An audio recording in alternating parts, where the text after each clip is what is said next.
Ika. Assalamualaikum warahmatullahi wabarakatuh. Selamat siang, Mas Pandu. Di Indonesia lagi siang tanggal 28 Maret, hari Minggu. Sehat, Hari Mas? Minggu kali, Sehat, Mas? panas kali. Mungkin ada yang membuat panas. Oh gitu. Apa nih Karena ini kan kira-kira? Isu yang kita mau angkat sekarang sih, apa namanya, soal mudik sih ya. Gimana, Mas? Soalnya kemarin ada pernyataan dari seorang menteri yang berhubungan dengan mudik-mudikan ini bahwa mudik dilarang apa dihimbau untuk nggak mudik atau gimana sih ya? Saya nggak terlalu paham juga sebenarnya. Soalnya sebenarnya yang berhak ngelarang dan berhak memperbolehkan tuh siapa juga saya nggak tahu juga. Nah, gimana menurut Mas Pandu? Hubungannya dengan pandemi lah. Ya. iya, kalau kaitan dengan pandemi kan memang pemerintah sekarang udah nggak usah diajarin lagi, Hmm. udah tahu bahwa setiap pergerakan penduduk itu Hmm. akan meningkatkan kasus, Yes. sampai kadang-kadang tidak terkendali. Dan mereka udah sadar, ya kan, kalau tidak dulu pertama kali masih ngeyelan gitu kan, oh itu pulang kampung, Pulang mudik dan kampung semua sebagainya. mudik dipecah kan. dibuat dibuat pusing Kalau ya sampai kita bikin ini pemodelan, eh, seandainya mudik kalau itu kan saya juga protes, jangan mudik. Loh, kenapa nggak boleh mudik? Jadi masih belum terbayang bahwa pergerakan penduduk itu, ada hubungannya dengan pandemi. Hmm. dan itu adalah yang disebut sebagai pembatasan sosial berskala besar. Hmm. Pembatasan sosial berskala besar itu adalah termasuk pembatasan gerak penduduk. Hmm. Dibatasi. Kalau di mudik kan terjadi massive mobilization, ya Yes. kan? Nah ini yang membuat virus mudah sekali senang. Mas Pandu tahu nggak tiap tahun tuh kira-kira berapa sih pergerakannya? Itu Seberapa besar antara gitu? 3 juta sampai 5 juta, Mas. Oh, ya lumayan ya. Peak-nya itu, Hmm.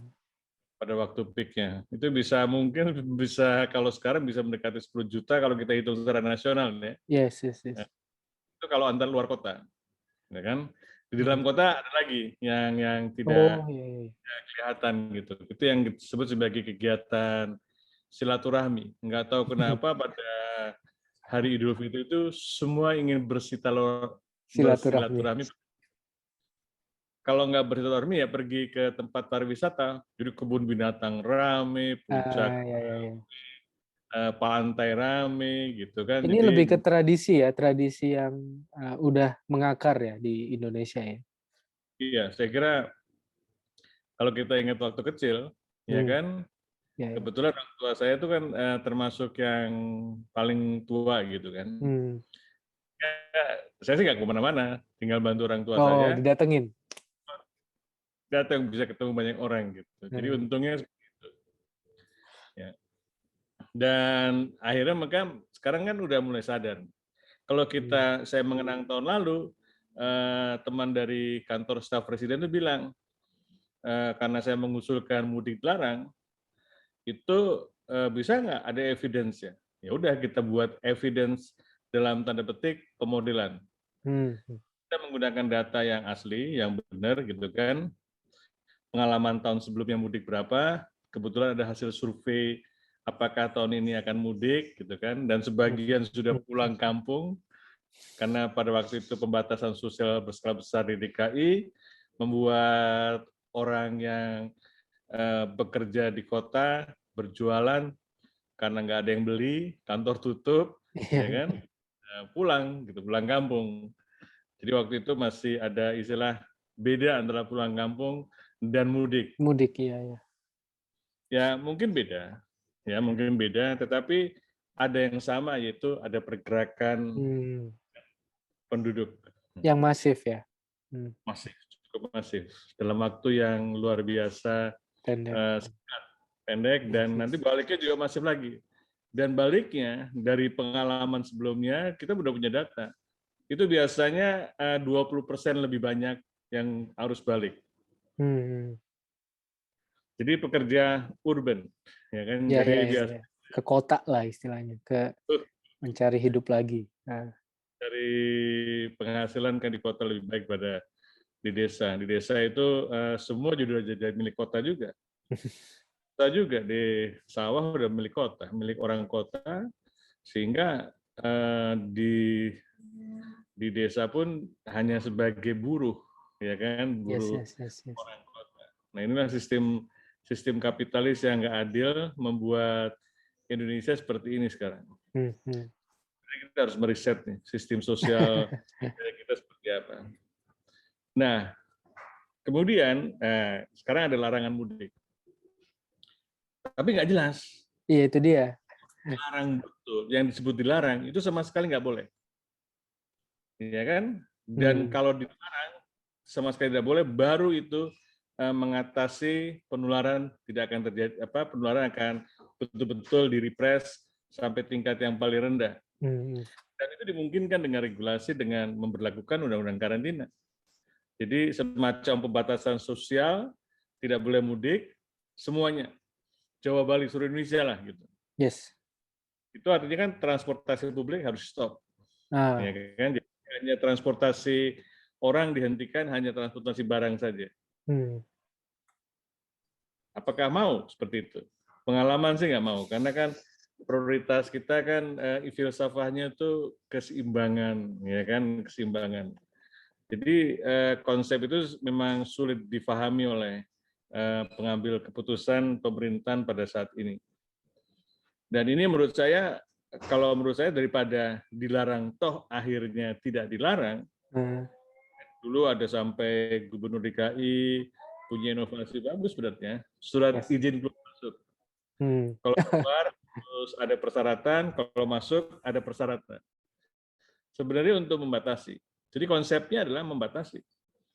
Nah, kalau mau membatasi, maka salah satu cara adalah kalau ingin keluar kota, tidak boleh menggunakan kendaraan pribadi. Baik motor, baik mobil, ya kan? Jadi hanya transportasi publik. Baik kereta, bis, ya kan, damri atau swasta, itu kan terbatas yang bepergian, ya kan? Dan kalau di sini pun pesawat juga sekaligus, dan yang bepergian harus betul-betul tidak membawa virus. Supaya diyakinkan tidak membawa virus, maka screeningnya harus pakai tes yang akurat, yaitu antigen. Ya, jadi yang cepat sebelum berangkat tes 10 menit sudah ada hasilnya. Wait, Mas. Beberapa hari ini saya dengar baca di berita bahwa ada penggunaan tes selain antigen yang akan ditambah penggunaannya di banyak tempat genose itu. Ya, kalau genose kan bukan tes yang kita yakini betul kan, masih dalam tahap eksperimen. Dalam situasi seperti ini jangan menggunakan alat yang masih fasenya eksperimental. Oke, ya udah. Next, Mas. Kita ya. Oke. Terus Mas. Ini kan bukan keputusan saintis juga, keputusan politik sebenarnya. Dan apalagi ya dalam situasi di mana beda dengan tahun yang lalu. Tahun yang lalu populasi virusnya masih virus yang sebelumnya, masih wild type, jenis Wuhan yang lama. Nah, tahun ini jenisnya udah beda banget. Ada yang B117, ada yang sudah bermutasi lokal, sudah sama sekali mungkin wild type Wuhan udah nggak ada. Ya, atau sangat minimal. 100% distribusi jenis virus, maka B117 itu mungkin sudah di atas 30% mungkin. Ya, karena dari bulan Januari itu sudah ada di Indonesia dan sudah ada penularan lokal. Nah ini local transmissions. Local transmission itu kebanyakan di luar Jawa ya. Yang ini menurut saya itu kaget juga saya. Jadi pertemuan-temuan local transmission dari B117 itu sampelnya didapat dari banyak tempat di Kalimantan. Ya, di Kalimantan.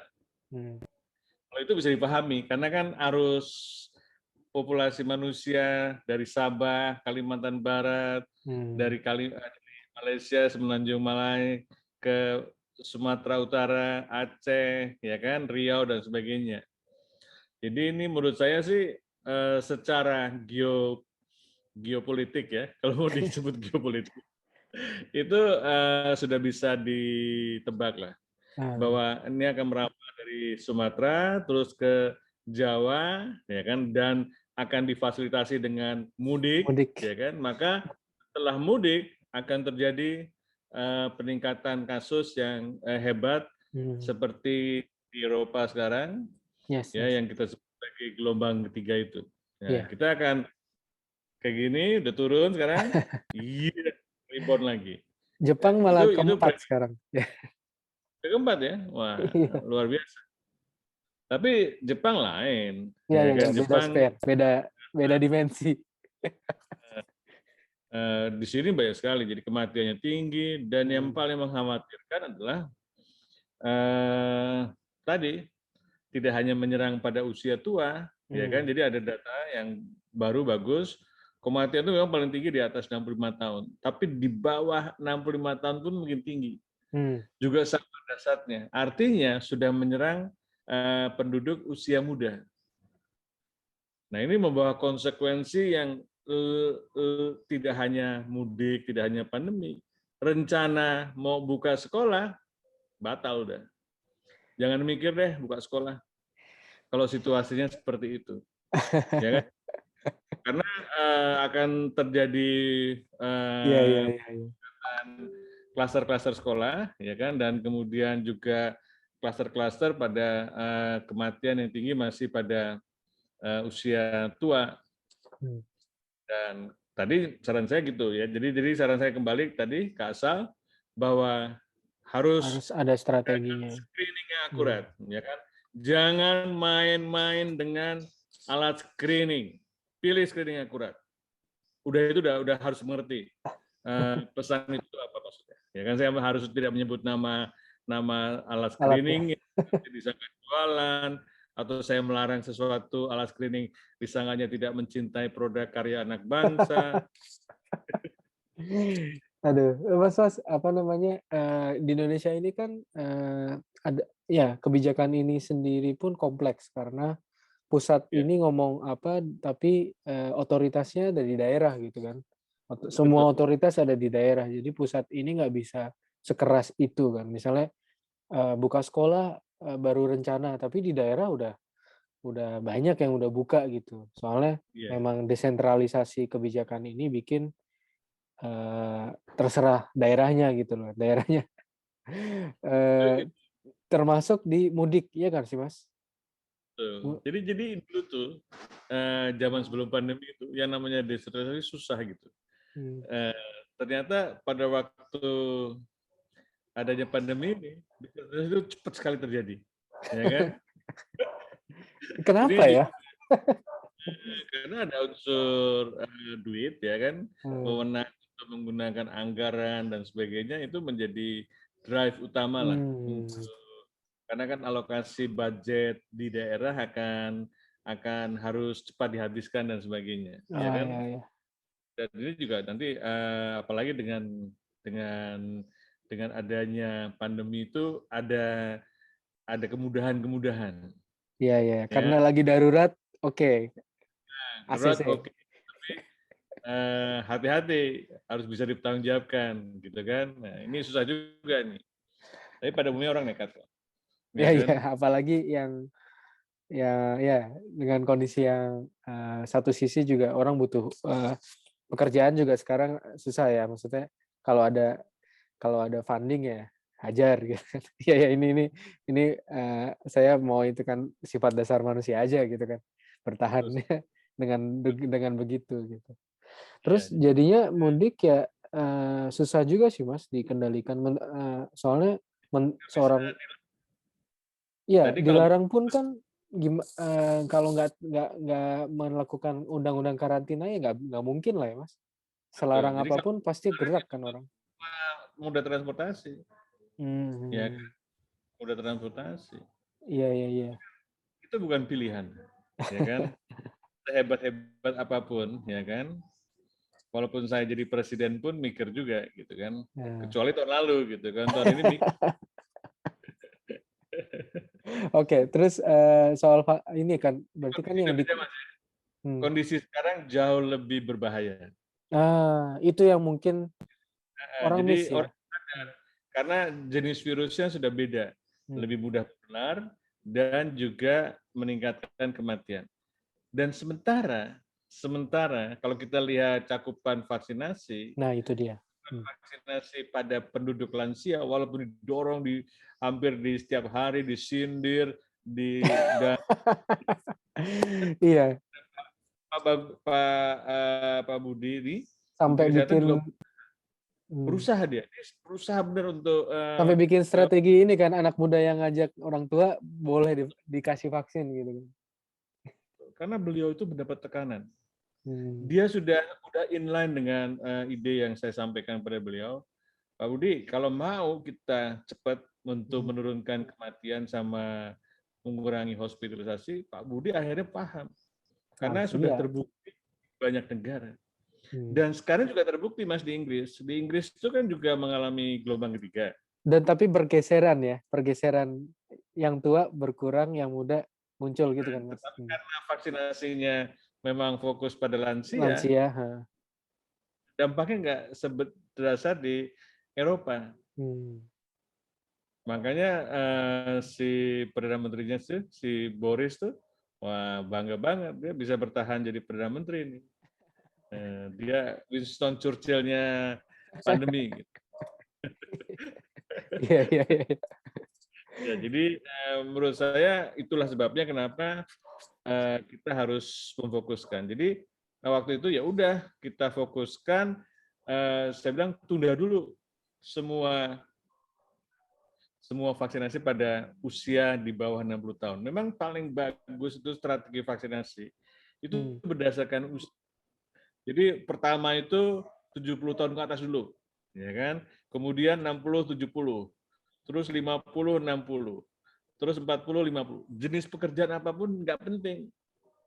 Iya, Karena iya, kita iya. harusnya Usia melihatnya dulu ya. berdasarkan usia sudah cukup memadai gitu. Ini Mas, saya mau Tapi bacain ini, bentar. Dari Kemenkes nih. ya, dia bilang apa? Apa update vaksinasi? Ya, itu Oke. ini kan ada 3 kelompok. Soalnya kan ini masih ini tahap 1 dan 2 kan. Kesehatan itu udah 97% yang vaksinasi 1. It's okay gitu kan. Udah wah, appreciate lah. Terus yang petugas publik targetnya 17 juta. Saya nggak tahu petugas publik itu siapa, tapi 25% sudah divaksinasi yang 1. Lansia itu targetnya 21 juta. Itu kan nggak jauh dari petugas publik ya, Mas, ya, 17 sama Iya. 21 juta. Tapi yang sudah divaksinasi baru 6,5%. Oh, udah Baru 6,5%. iya, dibanding sama petugas publik. Jadi memang ini kan petugas publik dan lansia kan start-nya bareng kan, Mas? Ya nggak, Mas? Iya. Start-nya bareng, tapi kencengan petugas publik. Jadi memang lansia ini belum apa namanya, dengan segala ininya, hambatan dan lika-liku ininya, prosesnya memang jauh dari target nih, baru 6 dan yang vaksinasi yang 2 baru 0,46%.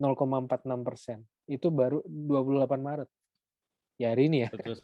Ya, Ya makanya kemarin kan ada satu anomali ya kan, yes, yes, yes. anomali vaksinasi di Indonesia, di mana ada anomali karena berdasarkan pemulihan ekonomi, Nah, itu dia.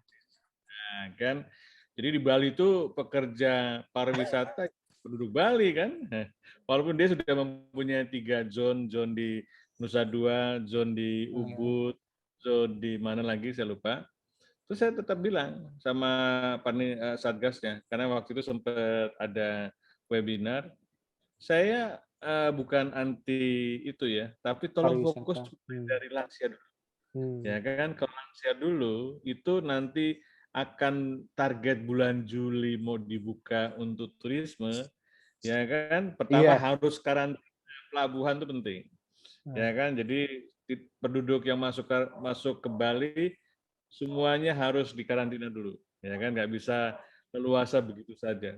Jenis paspor apapun, ya kan, termasuk petugas negara kalau perlu, ya kan. Nah ini menurut saya menjadi kekuatan Bali untuk menangkal virus, ya kan, tapi dengan memperkuat salah satu adalah karantina dan memprioritaskan lansia. Kalau lansianya masih banyak yang belum divaksinasi, minta ditunda, ya kan. Nah, dengan demikian maka teman-teman pemerintah daerah Pulau Bali punya kekuatan bargaining yang baik ya, kalau berani, ya kan. Tapi kelihatannya itu tidak terjadi, ya Soalnya kalau kan. kemarin Pak Karena Presiden datang ke Bali itu ada 2 fenomena yang unik menurut saya ya, menurut ya, saya dan teman-teman. Satu, eee, kasusnya hilang kan hari itu. Kasus maksudnya memang memang, mendekati hari nyepi sih. Yang kedua adalah ya itu, mungkin ada, asumsi saya itu ada, bukan permainan ya, tapi ada, masalah di pendataan ya, soal kasus dan macam-macamnya. Yang kedua adalah, saat seremoninya itu, seremoni Pak Jokowi, itu yang disuntik itu, banyak disebutkan bahkan di sosial medianya Pak Jokowi, wakil dari itu pelaku pariwisata, wakil dari, generasi muda, wakil dari tokoh budaya dan tokoh agama gitu, tanpa menyebutkan lansia gitu. Jadi menurut saya itu fenomena karena sulit dipahami. Itu kenapa kenapa, ini kan vaksinasi kan buat petugas publik dan lansia kan, tapi kok itu kelompok-kelompok itu masuk gitu.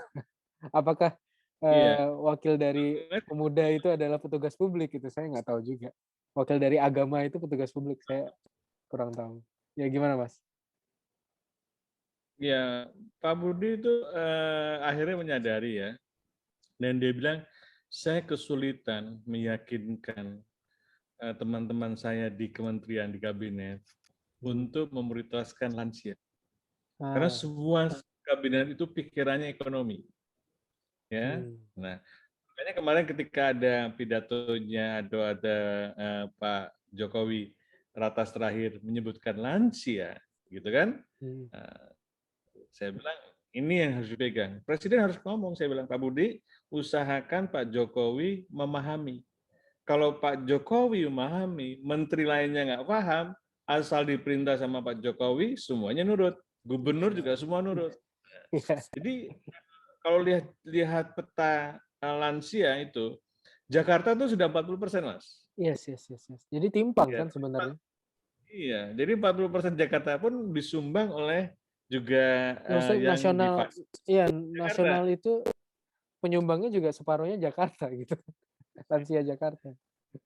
Tapi Jawa Barat yang di mana penduduknya jauh lebih besar, Hmm, Jawa Tengah juga demikian, Jawa Timur dengan demikian, maka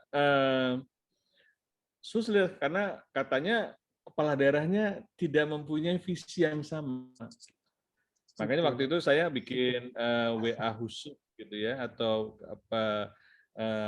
pesan khusus ke Pak Erick Thohir. Nah, Karena Erick Thohir itu punya kekuatan BUMN, supaya BUMN-nya memprioritaskan lansia dulu. hmm, Nah, ini mudah-mudahan membantu gitu. Dan terkait sama mudik, Mas.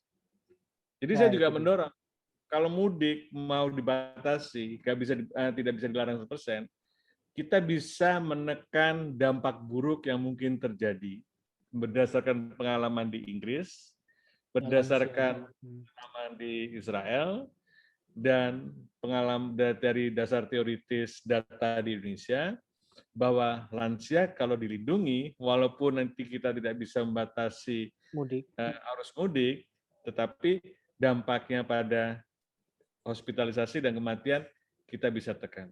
Hmm, hmm. Bahkan kita bisa mendorong sama orang yang mau mudik, jangan mudik kalau orang tuanya atau Belum. sanak familinya belum divaksinasi.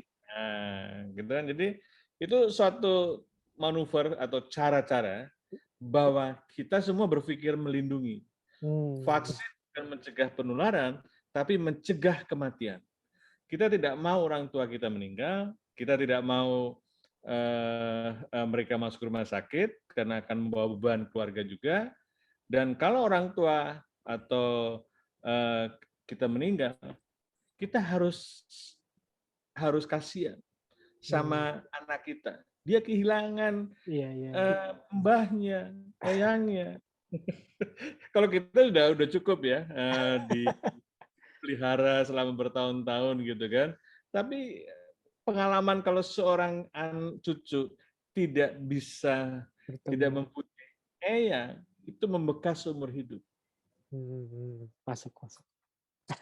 Ya Ya, itu kita empati itu harus di kolektif ya, harus harus dibangun dibangun, secara kolektif. kita keluarga besar dan sebagainya, ya kan? Bayangin kalau kita sibuk, kalau kita nanti Mas Kamil kembali ke Indonesia sibuk, ya kan? Anak-anaknya Mas Kamil mungkin lebih dekat dengan eyangnya. Iya, mungkin. Iya, jadi karena yang punya waktu kan, dia juga seneng ada Ada yang cucunya. diajak main, diajak ngobrol. Jadi mengenang waktu beliau masih muda punya anak Kamil gitu. Wah ini kayak anak saya dulu nih katanya. Ya, Jadi ya, ya, ya. dari perspektif kemanusiaan seperti itu, Mas, Hmm. kita melihat pandemi menjadi bukan sekedar angka, tapi aspek kehidupan di mana kita harus saling menjaga. Itu dia. Ya kan? Kita harus suarakan terus. Karena kita tuh tiap hari dibombardir oleh angka. Angka itu sekarang udah nggak ada maknanya. Yes, setuju. Mau benar nggak Mau naik, penting, mau turun, mau apa, mau ini. turun, ya kan? Tetapi kalau kita bilang sama anak kita, Kesah, yang kamu kemarin kena COVID. Kenapa kena COVID? Iya, harus udah meninggal. Aku nggak punya yang lagi. Nah, kan gitu kan, jadi Iya, gitu. iya, Jadi iya. Masuk. aspek kita harus membangun aspek kemanusiaan dalam menghadapi pandemi yang panjang ini. Yes. Ya, jangan di angka-angka. Sekarang harus ada film-film, cerita-cerita, kisah-kisah yang ada satu keluarga yang kehilangan, ada yang juga banyak mengalami kronis ya, sampai berbulan-bulan mengalami gejala-gejala. Long Karena COVID COVID lah, ini kan apalah.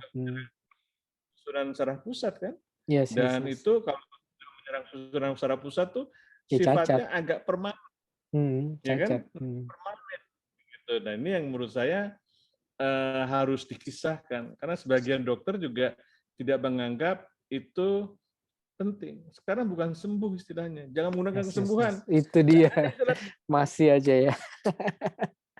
mesti ada sembuh, dan sekarang orang sembuh kalau berdasarkan apa? Oh sudah tidak ada PCR-nya negatif, sudah ada Iya, virus. sudah negatif gitu. Tapi Padahal dia bukan masih itu ya. Iya. dia bilang, kok saya masih nggak bisa tidur ya? Kok saya masih merasakan suatu Iya. tidak merasakan apa-apa gitu kan? Nah, konsep sembuh dia adalah sehat dia adalah sebagai manusia ya kembali sebelum sakit.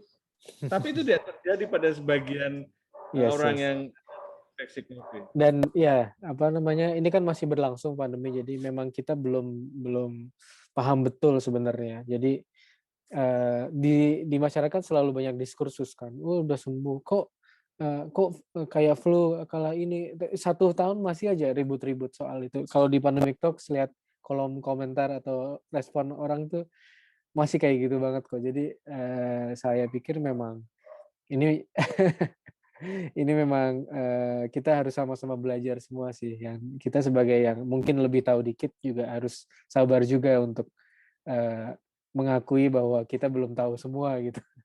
Ya kayak gitulah ya. Dan momentum mudik ini juga harus dipakai, itu ya tadi Mas Pandu udah bilang bahwa untuk momentum mudik yang mungkin kompleks ini harus bisa dipakai kita semua untuk belajar lagi untuk lebih memandang pandemi dari sisi kemanusiaan ya, bukan hanya ekonomi saja atau apa saja gitu, kesehatan saja, itu enggak semuanya ya. Tidak semuanya bisa dikonversikan dengan uang. Yes, itu dia. Kan ada persahabatan, kebahagiaan. Ekonomi memang berusaha ya kan, menerjemahkan kebahagiaan dengan uang, gitu kan. Yes. Tetapi kita harus sebagai manusia pada pada umumnya, kita harus menerjemahkan, tidak semua bisa diterjemahkan dengan uang. Yes, itu dia. Value-nya bukan hanya uang. Walaupun uang itu jadi indikator bangsa ini bangkrut atau enggak, tapi kan itu bukan satu-satunya. Dan banyak negara-negara yang sempat resesi dulu malah karena mengendalikan pandeminya lebih baik dari Indonesia misalnya, malah sekarang bangkit semua gitu kan. Malah Oh kita iya, separuh-separuh terus. Ini kalau mau dibandingin ya. Jadi memang nggak bisa kalau sekat-sekat seperti itu. itulah jadi komparabilitas itu juga menyesatkan. Saya kemarin mendengarkan ceramah-ceramah dari Menteri Perekonomian, membayangkan Indonesia mendatang, gitu kan, reimagining the future of Indonesia, ya kan. Pada umumnya menganggap bahwa kita itu tidak menghadapi masalah yang besar dalam pandemi ini, ya kan, karena kalau kita lihat kuantifikasinya, indikatornya uang, gitu kan. Iya, iya. Jadi bilang uangnya sekian tuh negara lain jauh lebih besar, Oh, defisit gitu-gitu. Oh, gitu. Iya, iya. tapi mereka defisit lebih besar itu sementara. Yes. Kita defisitnya mungkin nggak banyak, tetapi lama. Lama banget, iya. Ya, beda lah. Jadi Iya, iya. penderitaannya itu apalagi dengan 280 juta orang ini, Masif lah. bagian yang memang masih menikmati dan membangun bisnis di era Ya, kelompok ya, yang privilege. itu itu isu yang sangat ini lagi ya. Mungkin kita bisa bahas satu episode lagi soal harus undang pakar. ekonom, ya Iya, kan, yang tentang bisa ekonomi. mikir makro dan mikro sekaligus. Iya. Oke, Mas. Terima kasih Oke. untuk ini pencerahannya hari ini. Saya hentikan ini ya recordingnya ya. Sampai jumpa di catatan jubah selanjutnya.